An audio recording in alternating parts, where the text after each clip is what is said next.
लगाए एक धेले की करप्शन साबित नहीं कर सके।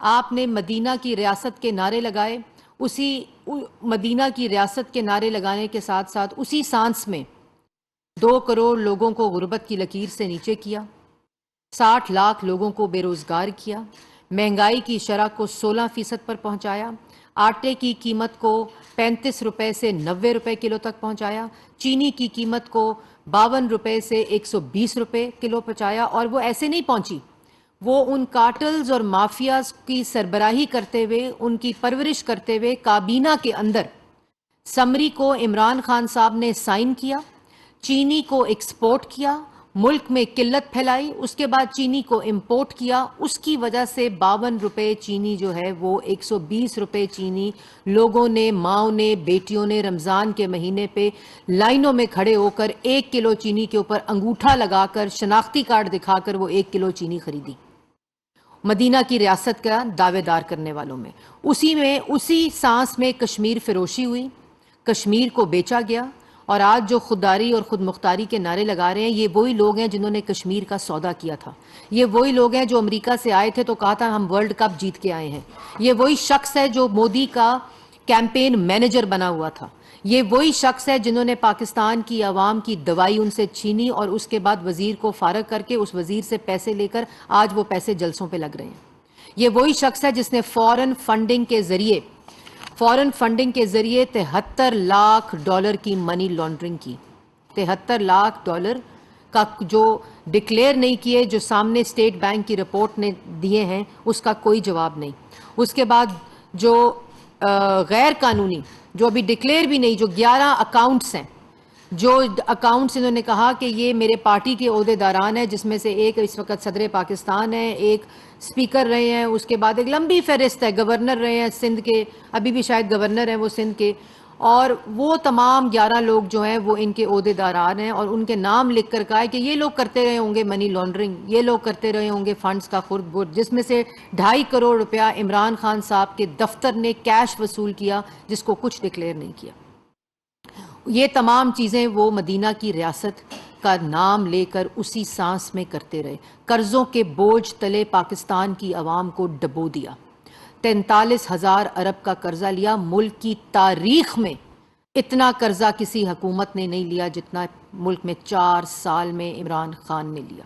IMF का गुलाम बनाया, IMF के साथ जो शराइत की उनको भी मुकम्मल नहीं किया, और आज माशी दहशत गर्दी की मुल्क के अंदर, जिसका खमियाजा पाकिस्तान की आवाम भुगत रही है। आप कहते हैं गलती हुई और गलती को ठीक करो। तुमने आइन पर हमला किया, आपने पार्लियामान पर हमला किया, आपने आइनी अदम एतमाद पर हमला करने की कोशिश की। मुल्क की तारीख में पाकिस्तान की आवाम ने ये अदम एतमाद पार्लियामेंट में बैठे लोगों ने नहीं की, ये अदम एतमाद पाकिस्तान की आवाम ने, जो इनके रिप्रेजेंटेटिव्स, जिनके नुमाइंदे पार्लियामान में बैठे थे, ये पाकिस्तान की आवाम ने तुम्हें आइनी अदम एतमाद के जरिए आपको पार्लियामेंट से उठाकर बाहर फेंका। उसके बाद गलती, तुम कहते हो गलती को ठीक करें। गलती को ठीक करें तो मुल्क के अंदर जो इस वक्त माशी दहशत गर्दी तुमने की, उसको वापस लाएं। गलती तुमने की थी आइन पर हमला करने की, गलती आपने की अवाम को बेरोजगार करने की, गलती आपने की मुल्क को गरीब और मुफलिस करने की, गलती आपने की पाकिस्तान की अवाम के मुंह से रोटी छीनने की, गलती आपने कश्मीर फरोशी की और उस पर कहते हो बैरून मुल्क साजिश हुई है। आपको शर्म आनी चाहिए। पाकिस्तान की अवाम जानती है। और उसके बाद कहते हो तोशा खाना, बता रहे थे रात को कि तोशा खाना क्या है। तोशा खाना बैतुल माल होता है जिसमें आपने डाका डाला है। 41 साल में आपकी इनकम में इतना इजाफा नहीं हुआ जितना 2018 से लेकर 2019 के साल में हुआ, जिस वक़्त आपने 20% के ऊपर तमाम जो महंगी चीज़ें थी उनको रिटेन किया। जब आपने रिटेन कर लिया तो 14 दिसंबर 2018 को आपने समरी को 50% कर लिया, क्योंकि तोहफे आपने रख लिए थे, इसलिए करते ना वो तमाम तोहफे 50% के ऊपर आप रिटेन। और आपको लोगों ने दिए तोहफे बतौर वजीर आजम के, आप दुकानों पे जाकर बेचते रहे। आपने अपनी इनकम में इजाफा किया। उस एक साल में इतना इजाफा हुआ जितना आपका 41 साल में इजाफा नहीं हुआ। आप कहते हैं कि मैंने तोशा खाना में से मैंने कुछ नहीं खाया, मेरी मर्जी। आपकी वजीर आजम की कुर्सी थी कि कारोबार की कुर्सी थी? आपकी वजीर आजम की कुर्सी थी कि कोई दुकान थी जो आपने लगाई हुई थी? और उसके बाद आपने 14 करोड़ की चीज़ों को 3 करोड़ में ख़रीदा 20% के ऊपर। उसके बाद आपने 50% कर दिया। पाकिस्तान की आवाम को पागल समझा हुआ है। और वो 50% करके जब चीज़ें खरीद ली, 58 तोहफे आपने रिटेन किए, घड़ियां जाके दुकानों पर बेचते रहे। जो घड़ी 20% पे ली वो 18 करोड़ में बेची दे रसीद।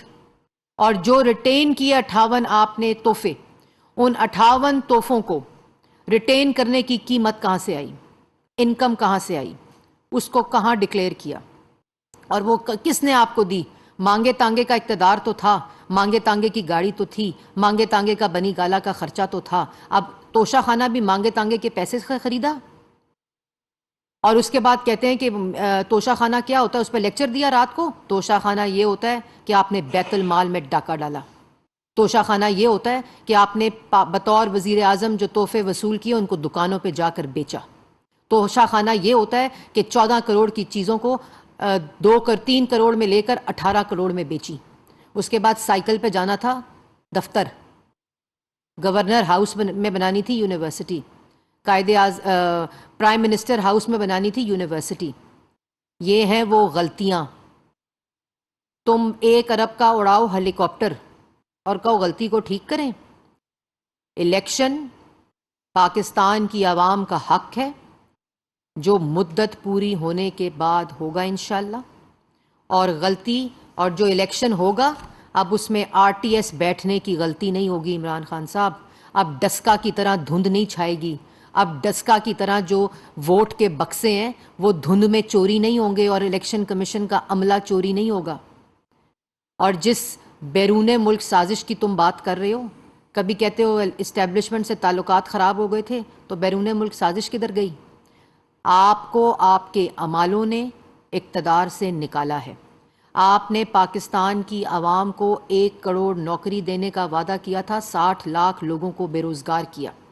आपने पाकिस्तान की आवाम को 50 लाख घर देने थे, लोग अपने घरों का किराया नहीं दे सकते। आपने मुफ्त दवाई देने का वादा किया था, आपने 550% दवाइयों को महंगा किया। लोग घरों का किराया नहीं दे सकते, लोग बच्चों की फ़ीस नहीं दे सकते, और उसके ऊपर आपने जितनी फाइनेंस की समरीज थी उनको बाईपास करते हुए आपने वो ऑर्डर्स दिए जो गैर कानूनी थे। वो तमाम चीज़ों के सबूत आ चुके हैं, और अब आपको गलती नहीं, अपने जराइम के ऊपर हिसाब देना पड़ेगा। आप अवाम के मुजरिम हैं, आपने अवाम को भूखा किया है। और ये जो आप लेक्चर देते हैं ना, जो पंजाब में हाल हुआ कि फरा गुज्जर के पास तो कोई ओहदा ही नहीं था, तो वो पैसे कैसे कमाती? दूसरों की बेटियों को लगाओ हथकड़ियाँ, उनको डालो सजाए मौत की चक्कियों में, उनको लगाओ वालदैन के सामने हथकड़ियाँ, बाप के सामने उसको गिरफ्तार करो। तो वो कौन सा ओहदा रखती थी? वो कौन सा दफ्तर रखती थी? कौन सा इल्ज़ाम उन पर साबित हुआ? आपको शर्म आनी चाहिए। लेकिन जैसे मैंने पहले कहा कि पाकिस्तान की आवाम से भी इमरान खान को, जिन्होंने आरटीएस के अलावा थोड़े लोगों ने वोट दिया, वो भी अब ये गलती दोबारा नहीं करेंगे, क्योंकि उनको पता है कि उनकी रोटी का चोर इमरान खान है। उनको पता है उनकी दवाई का चोर इमरान खान है, उनकी चीनी और आटे का चोर इमरान खान है। एक झूठा मुनाफिक शख्स जिसके कौलो फेल में तजाद है, जो सुबह और बात करता है, रात को और बात करता है, जिसने पाकिस्तान की आवाम से वादे किए थे, जिन्होंने पाकिस्तान की आवाम से झूठ बोला, मुनाफकत की। अब दोबारा से दौर फिर से पाकिस्तान के अंदर तरक्की का होगा इंशाअल्लाह। जो माशी दहशत गर्दी इन लोगों ने की है, पाकिस्तान की आवाम को उस मुश्किलात से निकालेंगे। मुश्किल फैसले होंगे, लेकिन पाकिस्तान की आवाम के रिलीफ के लिए होंगे, पाकिस्तान की आवाम की मईशत को ठीक करने के लिए होंगे, पाकिस्तान की आवाम को रोज़गार देने के लिए होंगे। और किसी काटल और माफिया को दाएं और बाएं नहीं बिठाया जाएगा। जिस शख्स को तुमने जेल में कुर्सी नहीं दी नमाज पढ़ने के लिए, वो कल अहकामात दे रहे थे आपकी सिक्योरिटी को इंश्योर करने के लिए, क्योंकि आज मुल्क के ऊपर वो वज़ीर आज़म मुंतखब है जो पाकिस्तान का वजीर आज़म है, जो सबका वजीर आज़म है, वो उस शख्स का भी वजीर आज़म है जो उनको 4 साल सिर्फ गिरफ्तार करने के पीछे लगा रहा, जो कागज़ लहरा लहरा के उनकी जग हसाई और उनकी तज़ीक करता रहा, जो जेल में Shahzad Akbar asset recovery unit को रखा इसलिए गया कि पता करो रोटी क्या खा रहा है शहबाज शरीफ, पता करो कौन सी कुर्सी पर बैठ रहा है शहबाज शरीफ। ये जहनियत मुसल्लत थी मुल्क के ऊपर। मीडिया को बंद करो, पार्लियामान को बंद करो, जबान बंदी करो, पसलियां तोड़ो मीडिया की, सेंसरशिप करो, फ्रीडम ऑफ एक्सप्रेशन का कत्ल करो। उस वक़्त ये शख्स था। अब इंशाअल्लाह अल्लाह ताला के फजलो करम से पाकिस्तान की आवाम को रिलीफ भी मिलेगा, और जो गलतियां, गलती नहीं, गलती ठीक करो। इमरान साहब, गलती पे आवाम से माफ़ी मांगो, झूठ पर आवाम से माफ़ी मांगो, झूठ की गलती पर आवाम से माफ़ी मांगो, कश्मीर फरोशी की गलती पर आवाम से माफ़ी मांगो, चीनी और आटे की चोरी की गलती पर आवाम से माफ़ी मांगो। इसलिए गलती तो अब ठीक हो चुकी है, और अब इंशाअल्लाह पाकिस्तान की आवाम अपने हक के लिए और अपने लिए फ़ैसला करेगी। तुम जितनी मर्ज़ी गालियाँ दो। और अदारों के बारे में जो एक मुनज़्ज़म तहरीक आपने शुरू की हुई है, उसका नोटिस जो है वो ले लिया गया है, और इंशाअल्लाह जो रोबोट्स के ज़रिए आप अदारों के ख़िलाफ़ मुहिम चला रहे हैं उसका बंदोबस्त भी हो जाएगा।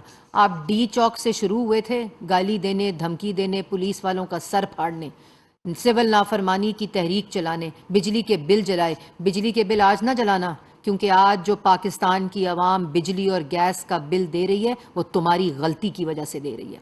आज पाकिस्तान की आवाम जो दवाई खरीद रही है, जो आटा खरीद रही है, जो चीनी खरीद रही है, वो तुम्हारी गलती की वजह से खरीद रही है, और झूठ की वजह से खरीद रही है, आपकी नालायकी और नाअहली की वजह से खरीद रही है। गलती अब ठीक होगी इंशाअल्लाह। अब पाकिस्तानी दोबारा वो गलती नहीं करेंगे। अब पाकिस्तानी वोट उसको देंगे जो पाकिस्तान की आवाम को तरक्की देगा। पाकिस्तान की आवाम की तरक्की को 6% की 6.1% की तरक्की को मनफी किया।